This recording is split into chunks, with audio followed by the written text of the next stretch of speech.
Smitley from BrandonSmitley.com. I'm bringing you a video today mainly discussing spotting and spotting techniques for the squat and the bench. I'm only covering those two lifts because there's no spotting required on the deadlift, which is pretty obvious, and that these are the two main movements that in powerlifting spotting can become crucial. So what I've done today is just load up a squat bar with just a plate on each side, and I'm just going to do some quick discussions on things that are probably going to matter when it comes to spotting for the squat.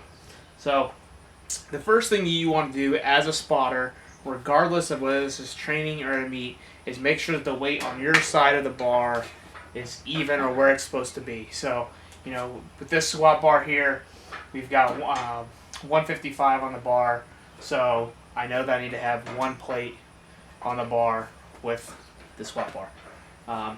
If you're a meet, obviously, they're either going to tell you what the colors are, you know, they got 100 core, whatever, or they're going to have it up on the screen, and you should be able to follow it right then and there.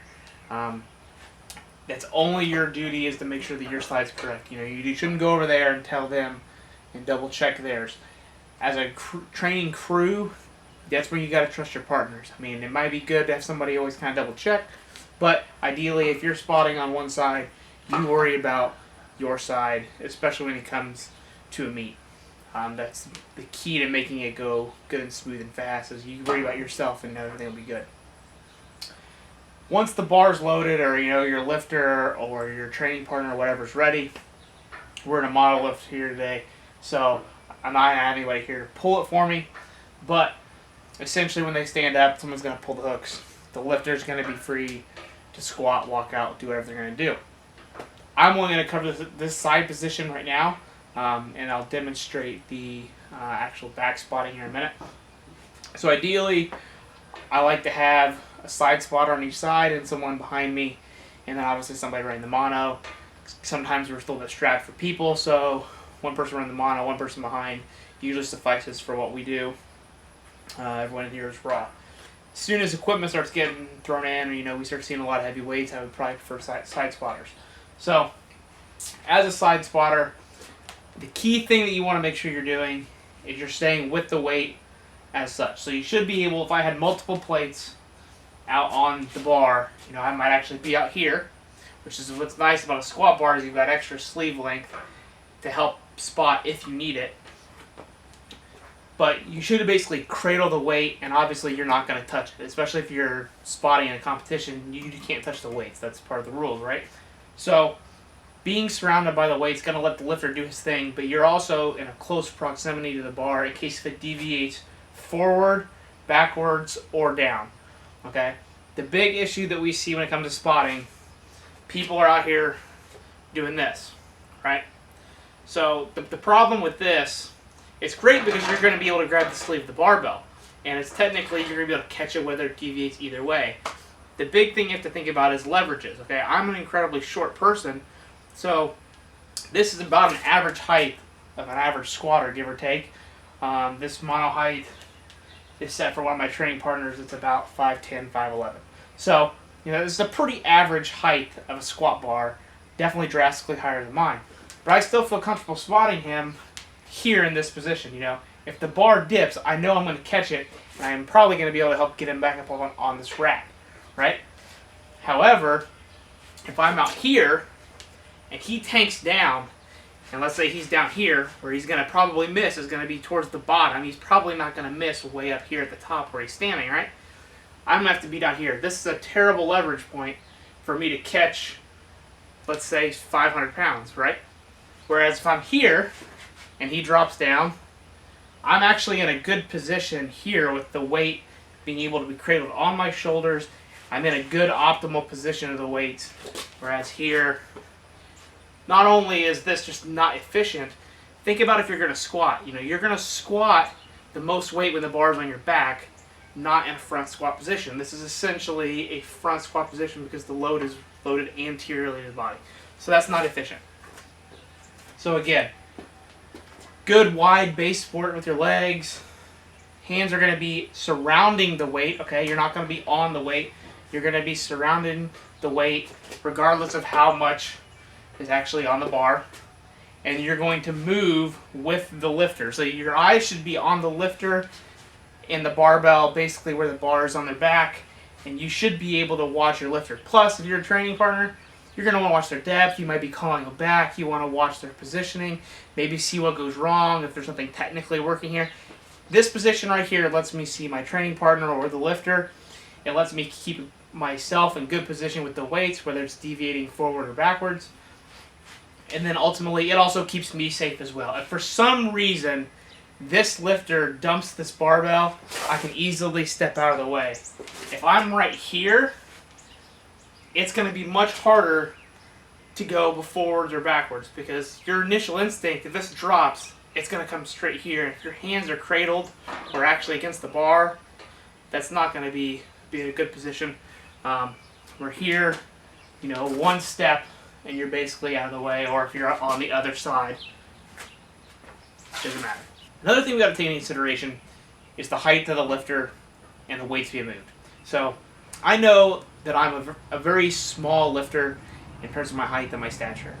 So I know that when lifters start getting about the 6 foot range, I'm pretty much no longer comfortable spotting someone 6 foot or taller. The bar is just too high, the weights generally get too heavy, and I know that my leverages are not ideal to helping ensure that this weight gets back up in the hooks, whether it's a monolift or a rack or whatever. So this is about as high as I would feel comfortable spotting, because I also have to think about if I have to get this bar in and out of the rack, I can technically get this in and out of the rack with it on my shoulder. Any higher, and I'm pretty much screwed, right? So another thing as a spotter is to be honest with your lifters, whether you feel confident or not, spotting that. Obviously 155, even up to 500, 600 pounds, 700 pounds, I'm fine feeling comfortable around that. Once we start getting to 600, 700 pounds, I might ask for an additional side spotter on my side. That way we have a total of 5 spotters, because that's a lot of weight regardless.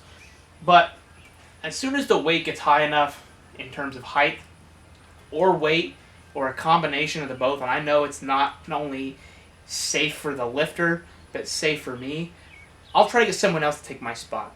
The good thing about a monolift is anybody of any kind of intelligence can run a monolift after about 2 to 3 tries of learning how to use it. Being around one enough, that's where I feel very confident in being when the weights get super heavy. I'm very, very efficient. I can watch for things in the front. I can watch the deviations from the side. My role as a coach and a training partner, that's fine with me. I can completely do that.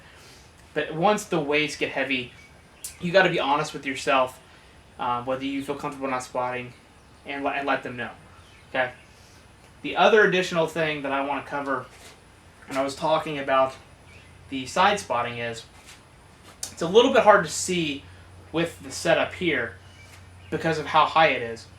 But essentially, when you are cradling the weights, so if we had more weights out here, my big key thing is to make sure that I'm around the bulk of the weights, and that the crook of my elbow, is going to be ready to be able to catch the sleeve of the bar. So I'm probably going to be here to here. With this kind of weight, I can feel comfortable keeping my hands here. But once we start getting 4 or 5 plates on here, I need to make sure that the crook of my hand, the crook of my elbow is right around where the sleeve is going to be, and also around the weights, right? That's where I'm going to have the most positioning to be able to help my lifter if I need to spot, whether it's forward, backward, side to side, in the most ideal position. Okay, now we're going to talk about some back spotting for the squat. As a back spot, you've got a couple roles besides just spotting. Your first is getting your lifter underneath the bar, comfortable, centered, where he needs to be. You're also going to make sure that the bar is centered in the hooks. In this case, it's a monolift, but if you're in a power rack, it's for your hooks. Make sure that the bar is also centered as well. You don't want the bar completely slid to the left, completely slid to the right.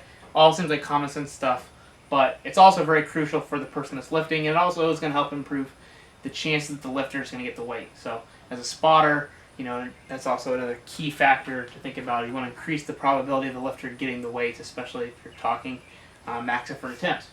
So once the bar is centered here, the lifter gets underneath, so they get centered, we get them lined up. When they stand up, pull the hooks, walk out, whatever. Your role as the back spotter is to immediately have that good wide stance, just like we did on the side, and then your hands are going to be underneath the lifter. All right.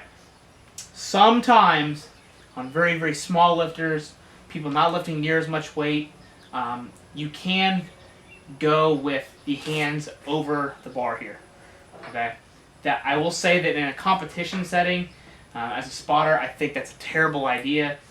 Training partner wise and working with clients and things like that, you might be able to get away with that. For example, if someone was squatting this 155, I would feel very confident that if they went down that I could keep my hands on that bar and be able to apply enough help to finish that lift, right? Whereas we get 3, 4, 5 plates on here, that's not going to happen anymore. Now I'm going to have to keep my good wide base support.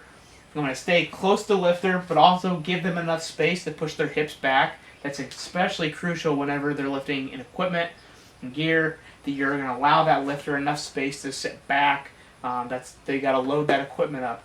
Where raw, they're probably going to squat a little more down, so you can probably be a little bit closer. Again, that's key to knowing your training partners. If you're at a meet and you're spotting a meet, err on the side of caution, give them a little bit more space.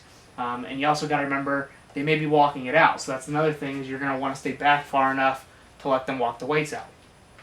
Once they've done all that, they're ready to go. You got your good wide base support. Your hands are going to be up underneath their arms. So if the lifter is here, your arms are going to come underneath this part. This does get harder with smaller lifters. As their hands come in, you're going to have less support. So you're going to really have to try to reach up and under. If you have the ability to get your hands up by their chest in that area, that's going to be the best place for your hands to be. Otherwise, your hands may have to be out here towards the arms a little bit, or maybe up towards the belly. That's all going to vary on lifter to lifter, leverages for the spotter. You'll kind of know what feels comfortable, whether it doesn't feel comfortable, and advantageous to you helping the person immediately right off the go. Another consideration is working with females. Again, if you're a male spotter, just ensure that you're keeping your hands at appropriate places. Ultimately, the lifter's safety is going to probably come first, but also keep that in mind, especially if you don't know the lifter come meet day or whatever. So just keep those things in the back of your mind. Once the lifter begins to descend, then you're just going to basically squat with them, trying to keep your hips, again, as close as you can to them, but without disrupting their squat technique or knocking them forward or anything like that. So down, they're going to get called up, and then you're going to follow them back up. Many times once they stand, you see it's really, really common in equipped lifting. It's kind of getting there in raw. I don't see it there as much. But usually when they stand up, they usually grab their training spotter and make sure that they get in the hooks, right? So again, that's to provide additional support to prevent them from going forward, back, side to side. Because when you stand up with all that weight, you might be a little bit shaky, legs gassed, especially if it's on a repetition type set. All those factors can come into play of whether that bar gets back in the J hooks or in the monolift hooks. So just a quick recap. Make sure the bar's even, make sure your lifter's lined up. You're going to have a good wide base support. Your hands are going to be up underneath the lifter. Your hips are going to follow the lifters as well. Stand back up, grab them if you feel comfortable doing that or if they like that. And then just make sure they get back on the hooks. Help them out.